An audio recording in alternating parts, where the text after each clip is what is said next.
ஐயா வணக்கம் ஐயா. சொல்லுங்க ஐயா. உடகத்தர் பிறவித்தர் அடுகத்து மினையே சித்தர்களை கோடி வணங்கி செய்ய வேண்டிய தொழிற்ஸ்தாபனம் அனைத்தும் அவர் எட்டும் எடுத்தும் எம்பிரத்து கடித்தும் நாட்டம் சூடி. புரியுதுங்களையா? ஏட்டும் எடுத்து எந்திரத்தை எடுத்து நாட்டம் தேடி சித்தர்களை தேடி அவர்கள் பாதம் பணிந்து தவம் செய்தால் அனைத்து தடைகளும் நீங்கி தொழில் விருத்தி உண்டாகும் அனுகூலம் பெறலாம் ஐயா.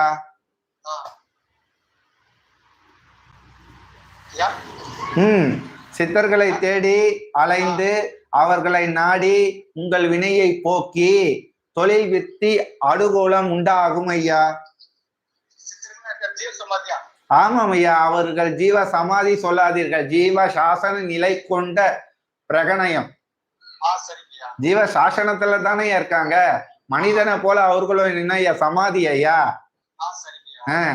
சமாதி நிலை கொண்ட கூத்து ஆடிய நாத்தம் பிடித்தவன் மனிதன் என்றும் நிலையில்லா கடல்களை ஆனந்தம் தேடி இவ்வுலகோடு ஒன்றிணைந்து இயற்கையோடு வாழ்ந்து நறுமணமுற்ற இயற்கையோடு காற்றோடு கலந்து சுவாசிக்கும் சுவாசத்தோடு இருக்கும் சித்தர்கள் ஐயா அவர்களை நாம் எப்படி ஐயா சமாதி என்று கூறலாம்? ஜீவ நிலை கொண்டு சாசனம் செய்யும் பீடம் ஐயா. மிக்க நன்றி ஐயா. சொல்லுங்க ஐயா.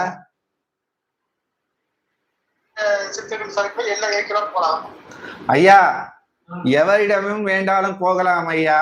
உங்களுக்கு எவர் காட்சி கொடுத்து அருள்பாலிக்கிறார்களோ அவரவரிடமே போய் ஒரு விண்ணப்பத்தை வைத்துக் கொள்ளுங்கள் ஐயா. அப்படியே ஆகட்டும் ஐயா.